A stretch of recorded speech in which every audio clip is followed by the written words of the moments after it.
Sorry कल हमने जो रिफ्रैक्शन का टॉपिक पढ़ा था, उस टॉपिक की बेस पे हमने ये जो है वो डिस्कस करना है, टोटल इंटरनल रिफ्लेक्शन। लेक्चर को आपने गौर से सुनना है। आपको जो कल मैंने सब कुछ बताया था उसी को रिपीट करके हमने इसको डिस्कस करना शुरू करना है। फिगर मैं जरा आपको वो दिखा लेता हूँ, फिर हम इस पे बात करते हैं। कल हमने जो रिफ्रैक्शन ऑफ लाइट पढ़ी थी उसमें ये फिगर मैंने आपको एक्सप्लेन की। ये दोबारा मैंने आपके लिए फिगर ओपन की है। इस फिगर में अगर देखें तो रे ऑफ लाइट जब एयर से ग्लास में जा रही है तो नॉर्मल लाइन की तरफ बेंड हो रही है। मतलब आई की वैल्यू बड़ी है और आर की वैल्यू छोटी है। जबकि इसी फिगर में ये जो नीचे वाला हिस्सा है, इसमें क्या हो रहा है, ये जो रिफ्रैक्टेड रे है, ये रे ग्लास में से निकलती है और एयर में जाती है। और इस दौरान देखें, अगर हम यहाँ पे नॉर्मल लाइन ड्रॉ करें तो आई की वैल्यू छोटी है और आर की वैल्यू बड़ी है। ठीक है जी। इसको दूसरे लफ्जों में जरा जरा दोबारा देखें मैं क्या कह रहा हूं। मैं कह रहा हूं कि जो रे है जब एयर से ग्लास में आ रही है तो it bends towards the normal, ये नॉर्मल की तरफ बेंड होती है, जिस वजह से ये आर की वैल्यू छोटी हो जाती है। जबकि रे ऑफ लाइट जब ग्लास से एयर में जा रही है तो it bends away from the normal. Refraction तो इसमें भी हुई है, इधर भी रिफ्रैक्शन हुई है, इधर भी हुई है। जब रे ऑफ लाइट एयर से ग्लास में आती है तो it bends towards the normal. When it passes from glass to air it bends away from the normal. यानी कि जब ग्लास से एयर में आएगी तो आई की वैल्यू, एंगल ऑफ इंसिडेंस छोटा होगा और एंगल ऑफ रिफ्रैक्शन बड़ा होगा। ठीक है जी। ग्लास यहाँ पे डेंसर मीडियम है और एयर जो है वो रेयरर मीडियम है। तो फिर हमारा यहाँ पे जो स्टेटमेंट है वो क्या बनी, जो मैं आपको समझाना चाह रहा हूँ कि when ray of light passes from denser to the rarer medium its angle of incidence is smaller and angle of refraction is larger. Angle of refraction is greater than angle of incidence. R की value I से बड़ी होती है। ठीक है। ये कब की बात है, जब एयर जो है वो ग्लास, सॉरी रे ऑफ लाइट जो है वो ग्लास से एयर में आ रही है, यानी कि डेंसर मीडियम से रेयरर मीडियम में आ रही है। तो आई की वैल्यू छोटी होगी और आर की वैल्यू बड़ी होगी। जैसे जैसे हम आई को इंक्रीज करते जाएंगे आर भी इंक्रीज होता जाएगा। ठीक है। ये पॉइंट क्लियर है आपको। जैसे जैसे हमने आई चेंज करना है वैसे वैसे आर भी चेंज होना है। तो आई को अगर इंक्रीज करते जाएंगे आर भी इंक्रीज होता जाएगा। ये पॉइंट मैंने आपको यहां से एक्सप्लेन करना था। अब आ जाए जरा इस फिगर पे। इस फिगर को, जो ये फिगर है टोटल इंटरनल रिफ्लेक्शन वाली ये फिगर, तो फिगर ए है, इसको जरा गौर से देखें। इसमें ये ग्लास वाला रीजन है, ये वाला हिस्सा जो नीचे वाला है ये ग्लास है और ऊपर वाला हिस्सा जो है वो एयर है। मैंने आपको बताया है कि जब रे ऑफ लाइट डेंसर से रेयर मीडियम में जाती है तो एंगल ऑफ रिफ्रैक्शन बड़ा है और एंगल ऑफ इंसिडेंस छोटा है। आई छोटा है और आर जो है वो बड़ा है। अब जैसे जैसे हम आई बढ़ाते जाएंगे आर भी बढ़ता जाएगा। ये इंसिडेंट रे ये वाली जो ब्लू है और ग्रीन जो है वो रिफ्रैक्टेड रे है। अब आप देखें कि जैसे जैसे हमने आई को बढ़ाना है आर भी बढ़ता जाएगा, यानी कि ये जो ग्रीन लाइन है ये नीचे आती जाएगी, आती आती आती आती एंड पे ये इस बेस लाइन तक पहुंच जाएगी। जब ये बेस लाइन पे पहुंच जाएगी तो एंगल ऑफ रिफ्रैक्शन हो जाएगा 90 डिग्री। ऐसा कब होगा, जैसे जैसे हम आई को बढ़ाते जाएंगे, यानी कि ये ब्लू वाली लाइन है ये ऊपर जाती जाए ऊपर की तरफ, तो आर खुद ब खुद ऐसे नीचे आता जाएगा। जैसे कि ये वाला जो हिस्सा है नीचे वाला हिस्सा देखें, इसमें आई को हमने जब इंक्रीज किया तो उस हिसाब से आर भी बढ़ता बढ़ता इतना बढ़ गया कि रे ऑफ लाइट रिफ्रैक्ट तो हुई है लेकिन एयर और ग्लास की बाउंड्री पे मूव कर रही है। एयर में बिल्कुल नहीं गई, ग्लास में भी बिल्कुल नहीं गई, इस पे बाउंड्री पे मूव कर रही है। ठीक है जी। इस वक्त रिफ्रैक्टेड रे का जो एंगल है वो 90 डिग्री है, यानी कि एंगल ऑफ रिफ्रैक्शन जो है वो 90 डिग्री है। ठीक है। अगर हम इससे फर्दर मजीद एंगल ऑफ इंसिडेंस बढ़ाएंगे तो जो रिफ्रैक्टेड रे है वो रिफ्रैक्टेड नहीं रहेगी, रे ऑफ लाइट जो है वो ग्लास में ही वापस आ जाएगी, ये इस तरह से ग्लास में वापस आ जाएगी। और अब इस पे रिफ्रैक्शन नहीं हुई, अब हुई है रिफ्लेक्शन। तो अब इसमें लॉज ऑफ रिफ्लेक्शन लगेंगे, आई और आर की वैल्यू इक्वल हो जाएगी। ठीक हो गया। ये एक तो मैंने आपको चीज एक्सप्लेन करनी थी, दोबारा सुन लें जो मैं आपको बता रहा हूं। जब रे ऑफ लाइट ग्लास से एयर में जा रही है तो angle of refraction angle of incidence से बड़ा है, और जैसे जैसे हम आई को बढ़ाते जाएंगे आर भी बढ़ता जाएगा। ठीक हो गया।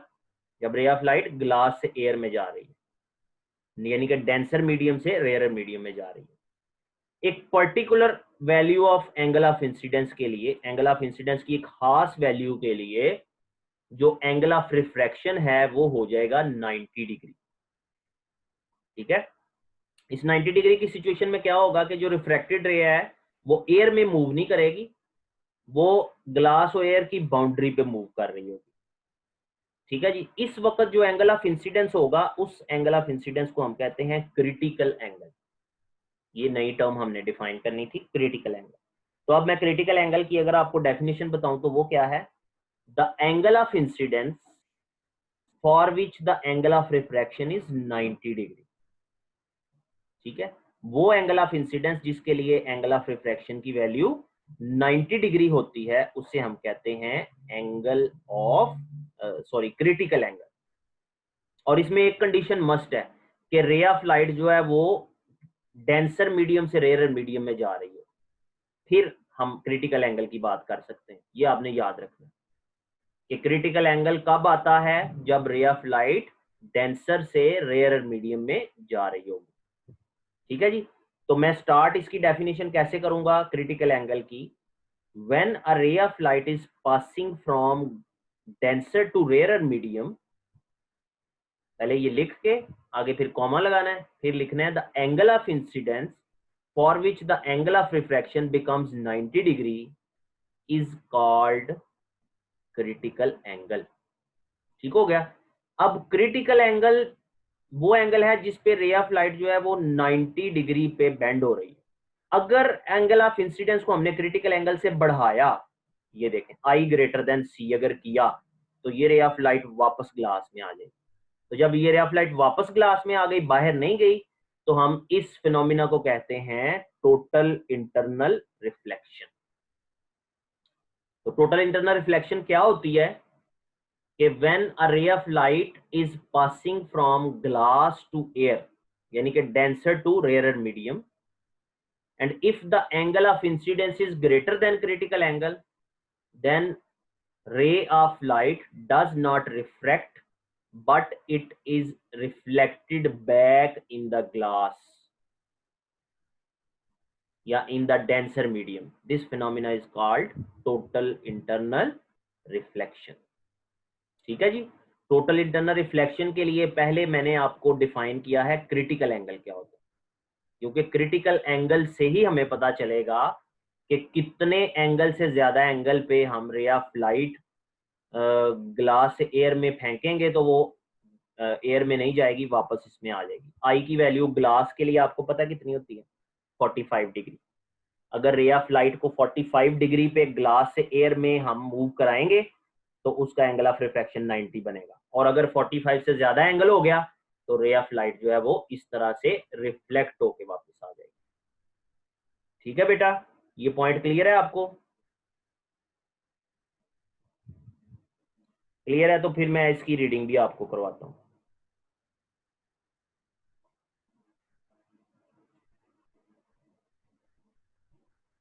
ओके फाइन, ये आपको समझ आ गई। अब हम इसकी रीडिंग की तरफ आते हैं। मैं आपको बताता हूँ इसको एक्सप्लेन आपने कैसे करना है। फिगर्स आपको तीनों बनानी पड़ेंगी।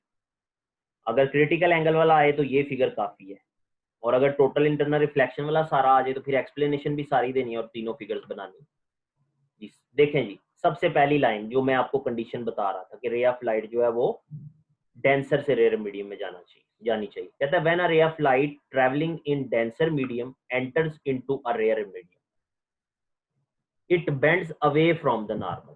ये मैंने आपको बता दिया था कि नॉर्मल से अवे जाती है। If the angle of incidence i increases, the angle of refraction also increases. I को जैसे जैसे बढ़ाएंगे आर भी बढ़ता जाएगा। For a particular value of angle of incidence, the angle of refraction becomes 90 degree.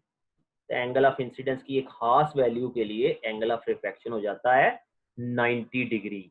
The angle of incidence that causes the refracted रे in the rarer medium to bend through 90 degree is called critical angle। Figure 20 का reference कहता है वो angle of incidence जिसके लिए angle of refraction की value rare medium में 90 degree हो जाए, उस एंगल ऑफ इंसिडेंस को हम कहते हैं क्रिटिकल एंगल।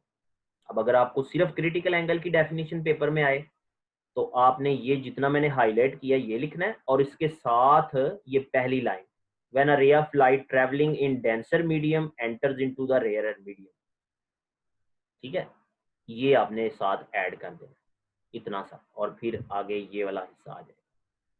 ठीक हो गया। अच्छा, अब आगे क्या कहता है, ये तो हो गया क्रिटिकल एंगल की बात। अब कहता है when the angle of incidence becomes larger than critical angle no refraction occur. जब एंगल ऑफ इंसिडेंस को हमने क्रिटिकल एंगल से बढ़ाया तो रिफ्रैक्शन नहीं होगी, बल्कि क्या होगी, रिफ्लेक्शन होगी, और रे ऑफ लाइट वापस ग्लास में ही रह जाएगी। कहता है the entire light is reflected back into the denser medium. Light जो है वो मुकम्मल तौर पे डेंसर मीडियम में ही रह जाएगी।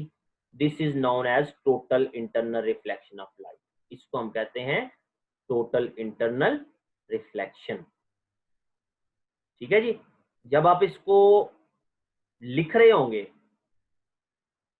टोटल इंटरनल रिफ्लेक्शन अगर आपको पेपर में आ जाए, what is total internal reflection, तो आपने इसके लिए क्या लिखना है, शॉर्ट आंसर में अगर आपको आ जाता है तो आपने ये पहली लाइन इतनी इतनी ये, और इसके साथ यहां से शुरू करना, यहां से और यहां तक लिख देना, और इसके साथ आपने फिगर बना देनी है ये सी वाली। ठीक है जी, ये शॉर्ट के लिए। अब अगर आपको लॉन्ग में आ जाता है, what is total internal reflection, तीनों फिगर्स बनाएंगे और ये तीनों फिगर्स की जो एक्सप्लेनेशन है ये साथ साथ लिखते जाएंगे। ठीक है, आपने क्या करना है, आपने ये एक पोर्शन लिख के ये इसके साथ ये फिगर बना देनी है नीचे, फिर उसके बाद ये लिखना है सारा, इसके साथ फिगर बी बना देनी है, और फिर ये सारा लिखना है और इसके साथ फिगर सी बना देनी है। ठीक है, पहले वाले पे ये जो पहले वाला हिस्सा है इसके ऊपर कोई हेडिंग नहीं आएगी, ये ऐसे लिख देंगे। ठीक है, फिर उसके बाद दूसरे वाला जो हिस्सा है ये वाला, इस पे आप हेडिंग दे लेंगे क्रिटिकल एंगल की, और तीसरे वाले हिस्से पे हेडिंग दे लेंगे टोटल इंटरनल रिफ्लेक्शन। ये फिर आपका लॉन्ग भी बन जाएगा। वैसे ज्यादातर तो ये शॉर्ट में आता है, लेकिन लॉन्ग में भी आ सकता है, तो फिर लॉन्ग के तौर पे आपने करना है। अच्छा, इसी पैराग्राफ से एक और भी क्वेश्चन बनता है जो कि आपको आना चाहिए शॉर्ट के लिए, कि अगर आपसे पूछ लिया जाए टोटल इंटरनल रिफ्लेक्शन अकर होने की कंडीशंस क्या है, कब टोटल इंटरनल रिफ्लेक्शन हो सकती है, बात हो रही थी। ओके, बात कर रहे थे हम कि अगर आपको क्वेश्चन ये आ जाए कि टोटल इंटरनल रिफ्लेक्शन की कंडीशंस क्या है, कब टोटल इंटरनल रिफ्लेक्शन हो सकती है, कंडीशंस बताएं। तो पहली कंडीशन तो ये जो लिखी हुई है कि ray of light should pass from denser medium to rare medium. Ray of light denser से रेयर में जा रही हो तो फिर टोटल इंटरनल रिफ्लेक्शन हो सकती है, नहीं तो नहीं हो सकती। एक बात। दूसरी बात कि टोटल इंटरनल रिफ्लेक्शन तब होगी जब angle of incidence critical angle से बड़ा होगा। ये दूसरी कंडीशन है कि when angle of incidence is larger than critical angle. तो ये भी अक्सर पेपर में क्वेश्चन आता है कि right the conditions for total internal reflection. तो कंडीशंस में हमने ये दोनों लिखनी है कि ray of light should pass from denser to rare medium, और दूसरा के angle of incidence should be larger than critical angle. ठीक है जी, आज का टॉपिक हमारा यही है, इससे आगे आज हम डिस्कशन नहीं करेंगे। ये मैंने आपको इस पे छोटे से टॉपिक पे इतना टाइम पूरा लेक्चर इसलिए बेटा लगाया है कि इससे आगे जो हमने टॉपिक्स पढ़ने हैं, इससे आगे वाला जो टॉपिक है ये टोटली रिफ्लेक्टिंग प्रिज्म वाला, और उसके बाद ये ऑप्टिकल फाइबर वाला, ये दोनों टॉपिक्स टोटल इंटरनल रिफ्लेक्शन की बेस पे। ठीक है, जिनको टोटल इंटरनल रिफ्लेक्शन की समझ आई है वो इन टॉपिक्स को बड़ी इजीली अंडरस्टैंड कर लेंगे। और ये प्रैक्टिकल पॉइंट ऑफ व्यू से भी और एग्जामिनेशन पॉइंट ऑफ व्यू से भी बड़े इंपॉर्टेंट जो है वो दोनों टॉपिक्स हैं जो हम फर्दर लेक्चर में डिस्कस करेंगे। आज हम इसको यहाँ पे ही छोड़ते हैं। कोई आपके पास फर्दर इसके रिलेटेड क्वेश्चन है जो आप पूछना चाहते हैं तो आप मुझसे पूछ लें।